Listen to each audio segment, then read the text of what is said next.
Bon, nous voilà donc sur Villebon-sur-Yvette, sous un pont, sur une route qui est réservée pour étalonner les appareils que vous nous confiez. DrewSpeed, Eurolaser, ProLaser. Le bord d'essai se passe ici.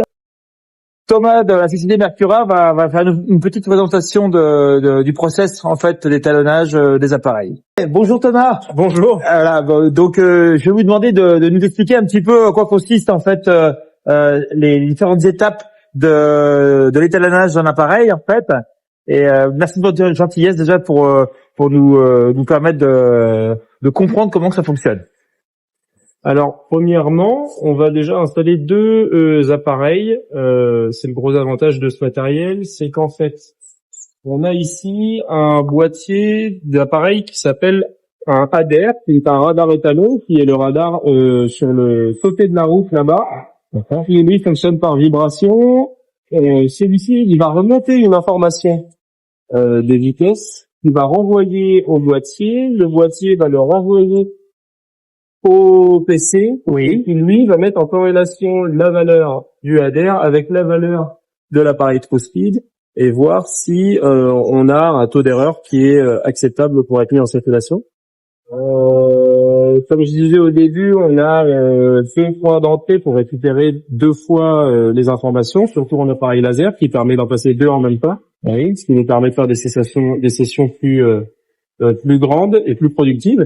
Et pour une vérification d'appareil, cette colonne-là, on a en fait la valeur de l'appareil étalon. Sur cette colonne-ci, la valeur de l'appareil laser. Et ensuite, ici, on a l'écart en kilomètre-heure avec ici le pourcentage d'erreur. À savoir qu'une valeur au-delà de 3% est considérée non conforme. D'accord, ok. Donc on ne peut pas accepter un appareil. Il reste pas dans les quartiers. Il reste pas dans les exactement. Pour valider un appareil, on vient prendre 26 mesures par appareil. Une fois que les 26 mesures sont prises, on vient imprimer une feuille et qu'on vient donner à l'organisme vérificateur. Et lui va valider en checkant mesure par mesure si l'appareil est conforme à être mis à la vente. Dans une période normale, habituelle, on peut passer 5 à 10 minutes sur un appareil, comme une période en période de vacances scolaires comme aujourd'hui. Oui. Mais c'est beaucoup plus long. C'est plus long, ouais. On peut passer un quart d'heure, 20 minutes sur un appareil. Sur chaque appareil, en fait, explique à Thomas, c'est qu'il faut 26 mesures, donc 26 passages de voiture pour arriver à avoir le constat en fait d'écart type avec l'appareil mètre qui est un bout de route. Et là, vous avez combien d'appareils à passer aujourd'hui? Là, on a une session de 37 appareils, 37 précis. 37 appareils. Donc il y a quand même là vous pensez qu'à 11 heures vous aurez fini? Non. On n'aura pas fini à 11 heures. Vers midi et demi, je pense qu'on aura terminé. D'accord. À savoir qu'on n'est pas loin du maximum par session de toute façon, puisque nos sessions max sont de 45 appareils. D'accord. Parce que bon, effectivement, nous on n'est pas des locaux non plus, donc on a un peu de route. Ah oui, vous êtes on est de la région centre, mais Mercura est dans la région centre. Bah oui. Donc on a quasiment 2 heures de route. Ouais. D'accord. Mais par contre, l'organisme certificateur, AGS, eux, ils sont sur la région. De la région parisienne. Ouais, ok. Oui, Thomas, à quel moment, en fait, vous remplissez les carnets de... Alors, en fait, le carnet de visite, il est rempli par l'organisme vérificateur. Donc, en l'occurrence, la société SGS aujourd'hui, qui vérifie sur toute une page, qui note, en fait, si vous voulez, le type de vérification qui a été faite. Une vérification primitive qui est donc la première vérification mise en service de l'appareil, ou la vérification périodique qui est sa vérification annuelle au même titre qu'un contrôle technique automobile. D'accord, ok. Et donc nous, Mercura, on n'intervient pas sur le carnet, mis à part sur la première page, celle-ci, qui est de remplir le numéro de série avec son année de construction, sa date de préparation, ainsi que notre tampon fournisseur. Okay. Et une fois qu'on a fait cette partie-là, nous, à part disposer les appareils pour permettre les mesures, on n'agit plus dessus.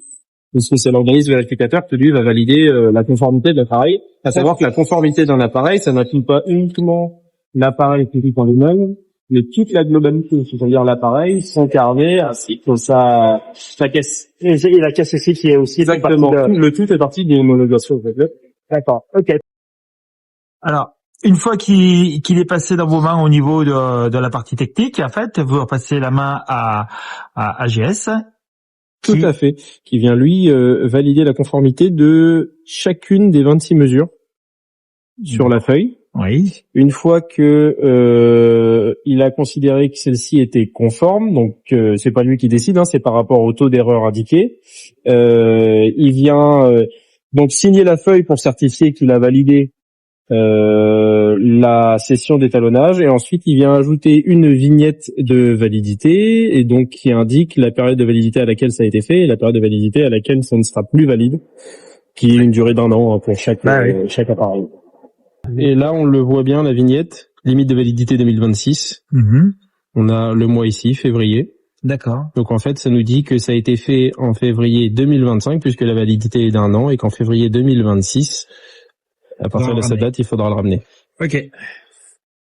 Et ceux-là sont faits, étalonnés, conformes, et peuvent mettre des contraventions. Ils peuvent repartir à la production. Voilà, exactement. Encore, ils sont assez gentils. On a même droit à quelques insultes. Ah oui, d'accord. Alors, c'est une particularité, c'est que les automobilistes qui passent, en fait, klaxonnent, des fois certains balancent des insultes. D'ailleurs, pour la petite anecdote, souvent, on s'amuse à regarder sur Waze et en fait, on est signalé. Oui. Il y a je ne sais combien de macarons police d'accord, ok. sur le bord de la route. C'est incroyable, c'est incroyable. Bon, merci Thomas de s'être prêté au jeu de notre petit reportage pour les forces de l'ordre. Avec plaisir. Campagne d'étalonnage du mois de juin 2025. Voilà, nous voilà. Il fait un peu meilleur qu'au mois de décembre là, lorsque j'étais venu la première fois. Une équipe différente, mais le principe reste le même.